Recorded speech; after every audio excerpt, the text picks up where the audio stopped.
Hey,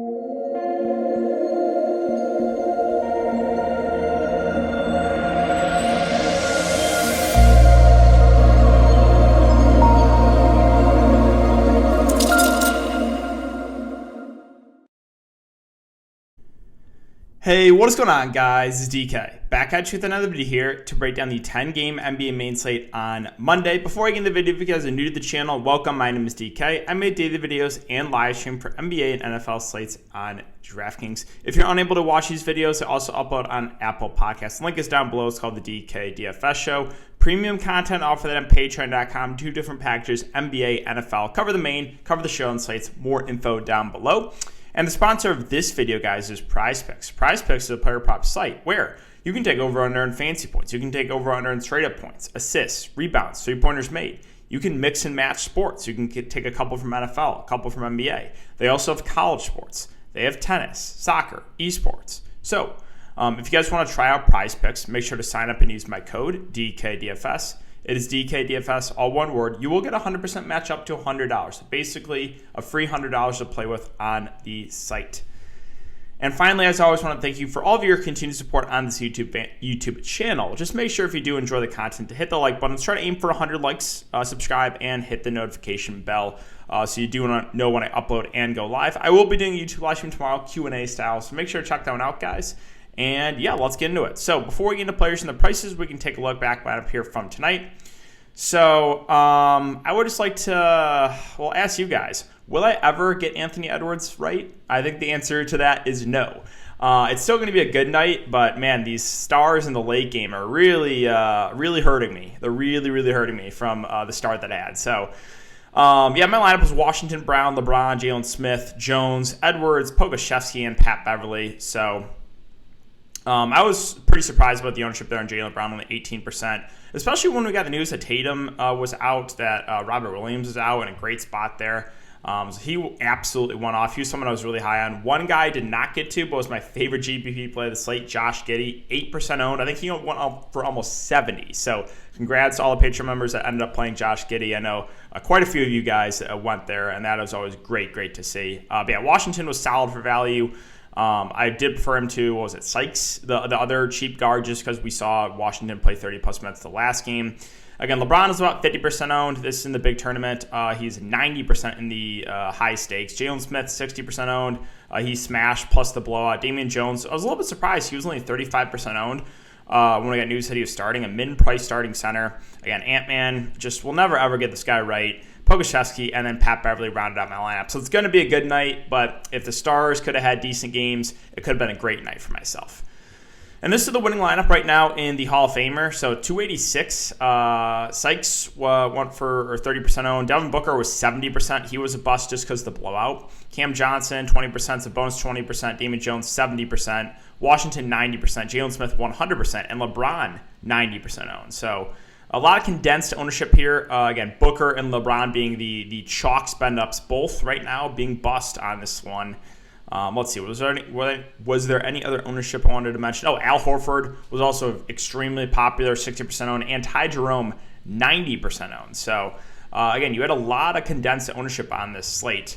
And yeah, that is it for the look back, guys. Hope you guys had a good night. And let's start the week off strong here at this 10-game slate. So, Charlotte and Washington is the first game here.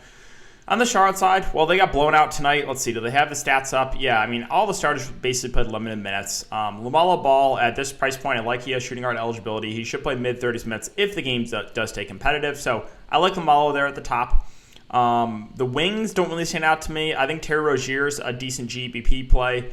Again, he has a low floor, but he also is a guy that can go for like 40-plus, 50-plus, even with LaMelo in the lineup. So Rozier, whenever he's relatively cheap, is someone I'm interested in for GPPs. Other than that, not a ton else. I mean, Mason Plumlee's 5'2". He's been playing, around 30 minutes when Peach Washington's been out. We'll see if Peach Washington comes back. Not much else here for Charlotte. On the Washington side, so it looks like Dinwiddie is still out. Basically, all the point guards are still out. Aaron Holiday and Raul Neto. We have been getting point Brad Beal last couple games, and he has been smashing. Won for 63 last game. This is a great matchup. I like Brad Beal quite a bit, assuming that he starts at the point guard, and I think he does. So I think the 10.4K price point might scare some people off with the way he's played this year. But when we get point Brad Beal, really raises that floor and ceiling. So I think Beal looks like a really solid spend up. I don't hate Kuzma at 8K. Again, he'll be very clearly their number 2 option. It's just he's priced at a premium. But again, great matchup here. So I think he's viable. Again, the answer is yes. I'm still tilting about Daniel Gafford from last night. For some reason, he only plays 20 minutes. He was absolutely smashing, 9 of 10, playing well. Just they close with Anthony Gill. You can't make that stuff up.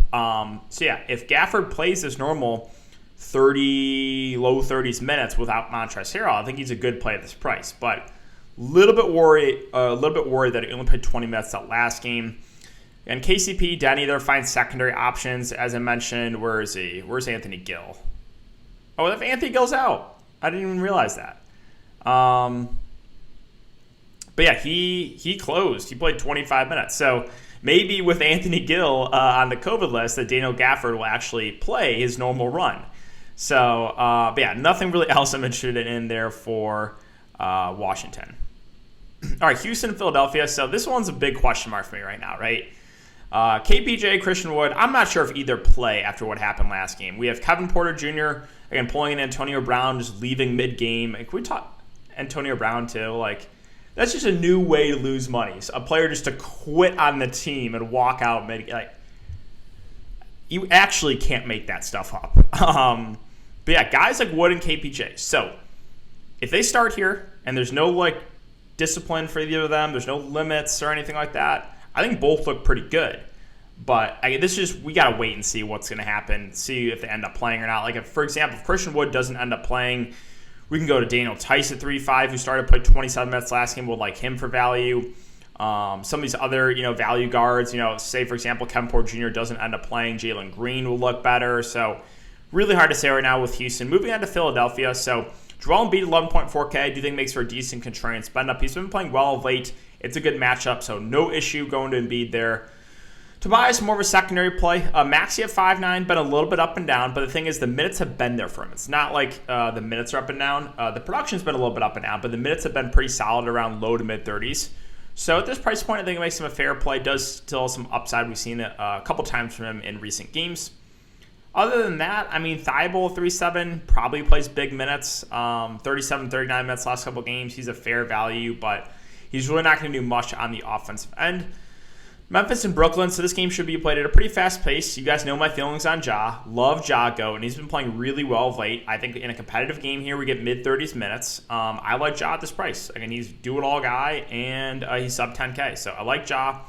Bane, Triple J, more secondary plays. I think I would have small lean to Triple J over Bane.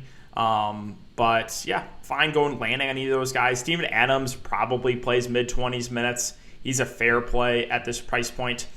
And then I'm interested to see who else they start, right? Because they have no Conchar, no Brooks, no Slow-Mo. So, do they start Tyus Jones? Tyus Jones has been playing a lot alongside Ja last couple games, 23 and 29 minutes. So I like Jones, whether he starts or not, but would like him better if he starts. Brandon Clark has been getting a little bit more run, too. Played 23 minutes last game. I think he's a decent value. I guess they could run Killian Tilly a bit at the 3-4. So he's a little bit interesting. But really, I want to see what they do with the starting lineup. They have Santi Aldama, came back and played 12 minutes last game. But yeah, I need to see who is going to be that fifth starter here for Brooklyn, right? Because we know it's going to be Ja, we know it's going to be Bane, we know it's going to be Triple J, we know it's going to be Adams. But who's the fifth starter? Do they go to Tyus Jones and run a small lineup? Do they throw a Brandon Clark or Tilly in there and run a bigger lineup? I'm not sure. So yeah, that'll be something to keep an eye on the Brooklyn side. With KD and Harden at the top, I think Harden's the guy you're going to look to as the safer option. Has gone for 70 now in the last 4 games. Has had a couple of really good games, even with Kevin Durant in the lineup.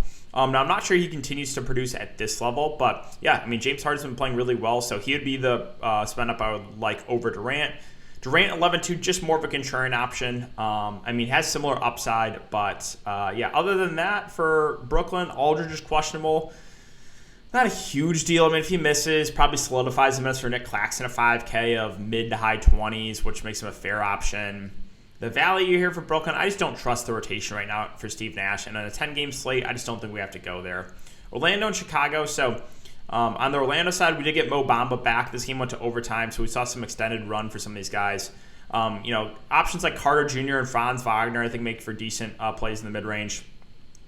Bulls should play big minutes. Again, Bamba was in some foul trouble. Only played 18 minutes. At 6.1K, it's a fair price point. We had Terrence Ross, who I mentioned his GPP play tonight, went absolutely off. 35 minutes, 46 fantasy points. Again, if we're going to get around 30 minutes from Terrence Ross at the bench, I think he makes for a good tournament option. The only downside is normally he is pretty scoring dependent. And then, they started Tim Frazier. He played, actually got a good amount of run, 39 minutes. So assuming that Tim Frazier starts again, I think he's a fair value play. Not going to be super productive on the court, but if he's going to play over 30 minutes as a starting point guard and he's sub 4K, I have some interest. On the Chicago side, so you guys kind of know my feelings now on guys like Vooch, DeRozan, Levine. They're all more secondary plays. I mean, Vooch should probably be the guy I look to the most. Revenge game rid of. If you're into that, he should play mid-30s minutes. So Vooch is probably my favorite option. We do have Lonzo Ball coming back, so it kind of takes Kobe White out of play. Lonzo himself, if there's no limitations, you can always consider him for tournaments. The value, there's not much here, right? With Lonzo back, Kobe White's going to get decent minutes off the bench. I just don't think we have to consider the value here for Chicago. Moving on to Detroit and Milwaukee. So Detroit, they're getting some guys back. We have Cade Cunningham back. We have Trey Lyles back. We have Saban Lee back. We have Josh Jackson back. So this team there's still a decent amount of guys out, but got like 4 guys back here. So, guys like Diallo and Bay have been playing just insane minutes last couple of games. Both Cade back with a couple other guys back. They're both extremely overpriced, so no interest in either of them. Cade Cunningham himself at 9K feels too pricey for me. So the top 3 guys for the Pistons are just out of play. As far as the center position goes, we'll see what they do with the starting lineup. We'll see if Garza continues to start or if they go back to Trey Lyles. But either way, there's the minutes are not as secure for either of the bigs. Saban Lee at 4-2, if there's no limitations, I could see him playing like mid-20s minutes. But a lot of it's gonna come down to who ends up starting here for Detroit. We also have, again, Killian Hayes back. So Detroit, monitor the starting lineup here. My guess of the starters, probably Killian Hayes, Cade, Diallo, Sadiq Bey, and Lyles or Garza, I think. On the Milwaukee side, this game does have some blowout risk. Chris Middleton also questionable, so keep an eye on that one. Giannis at the top, if you think the game stays competitive, I think makes for a good play. The only real issue here is the blowout. Drew Holiday, a little bit too pricey for me. Portis, Cousins will split center minutes. Neither really stand out. If Chris Middleton is out, can you consider a guy like maybe Nwora? I think it would be a consideration. He's been playing well of late. Guys like Connaughton, Allen probably get a little bit more run too. So, Middleton, again, keep an eye on there. That's definitely a lot of minutes and usage to go around if you can't go. Utah, I just hate seeing Utah on a slate, especially when they're fully healthy. It's a good matchup. There's obviously some blowout risk. So, Mitchell, Gobert, both look pretty good. I probably have leaned to Gobert at 8-7. He should be able to feast, especially if Jonas Valanciunas can't go. Gobert should be able to have his way against, Hernan Gomez. So, I think Gobert probably looks the best. But everyone's just if you landed them as the last piece in, sure. Whiteside, if he ends up playing, is always viable as a GPP play because he's going to be super productive when he's on the court. But, it's just a boring team. On the Pelicans side, so we got to keep an eye on Jonas Valanciunas, Brandon Ingram. Pretty big news here. Both questionable. Both can't go. And you think this game stays competitive, then you want to look to a guy like Josh Hart, who would be their clear number 1 guy and would probably play close to 40 minutes. So Josh Hart would make for a good play there. And then guys like Devontae Graham, NAW, Herbert Jones would all look pretty good. I mean, Herbert Jones has been playing really well of late too, playing big minutes. But if we do have a guy like Ingram back, if we do have Jonas Valanciunas coming back, he's not going to look as good. Again, NAW is only 4.1K. He should get mid to high 20s minutes. It does feel a little bit too cheap. And if the game blows out, he could play a little bit in the blowout too. So there is some Pelicans value that looks interesting. But if Ingram or Jonas Valanciunas come back, then probably not going to look too much of the value there. And if Jonas Valanciunas can't go, Hernan Gomez probably starts. He'll be productive when he's out there, but don't love the spot here against Gobert. All right, Denver and Dallas. So if you played Jokic last night like myself, well, you got very unlucky because he had gotten random foul trouble, and then the game blew out too. So you lost big minutes. I mean, someone was messaging and go, never again with Jokic. Well, look what happened. 25 minutes, 44 fantasy points. He was smashing. He just, again, random foul trouble. Can't predict that type of stuff. So if he plays his mid-30s minutes in that game, he would have gone for 60-plus easily. So, Jokic, once again, I really like his spend-up. I think the way he fails, as I always will mention with Jokic, is either foul trouble or blowout. If he plays his mid-30s minutes, there's a very good chance he's going to go for 60-plus fantasy points right now. So, yeah, Jokic, very safe player there at the top. Campazzo was a guy I was all over last night. He smashed half the field, faded him, went for 60 fantasy points. Now, sure, that was definitely an outlier game, right? We're not going to get 60 again from Campazzo. Assuming he continues to start, I think we get low 30s Mets and probably, around 30-ish fantasy points. So I think he's a fair option. But, yeah, at that price point, it doesn't stand out a ton to me. Value, I mean, again, Austin Rivers will play big minutes, but it's Austin Rivers. Like, he could play 40 minutes and go for 5 fantasy points, and I would not be surprised. I move on to Dallas, so we got to keep an eye on the news here. So Porzingis rested last game. We had Luka in his first game back. They took it easy on his minutes, only played 31. So maybe since it's a back-to-back, Luka maybe rests and Porzingis plays. I'm not sure. Again, we'll see. It's a back-to-back. If Luka ends up resting, Porzingis plays, and guys like Porzingis and Brunson are the two options we're gonna want to look to. Both will lead the offense here, but assuming all three play, then there's not much that stands out. Assuming that Luka is still on a minutes limit, so Kleber started, but he played 24 minutes. They limited his minutes a bit, so. Dallas, another team we'll have to keep an eye on for the news. Miami and Golden State. So Miami is a team that's pretty shorthanded. Going into Golden State, guys like Jimmy Butler, Lowry, Hero, probably all play big minutes. Jimmy had a 4 game tonight, but we know he can go for 50-plus any single night. And again, he's going to play big minutes. So I have some interest there in Jimmy. Kyle Lowry at 8-2. Again, can stuff the stat sheet, but has a little bit of a lower floor usually than the other stars in Miami. Tyler Hero at 7.2K. Again, probably starts and plays mid-30s minutes. I think he's a decent option in the mid-range. The GOAT, as I've been saying since the Summer League, I'm so happy this guy's actually getting the run because he is super talented in the offensive end, and he has been smashing. 45 fantasy points tonight, 22 and 16 for Yurt GOAT 7.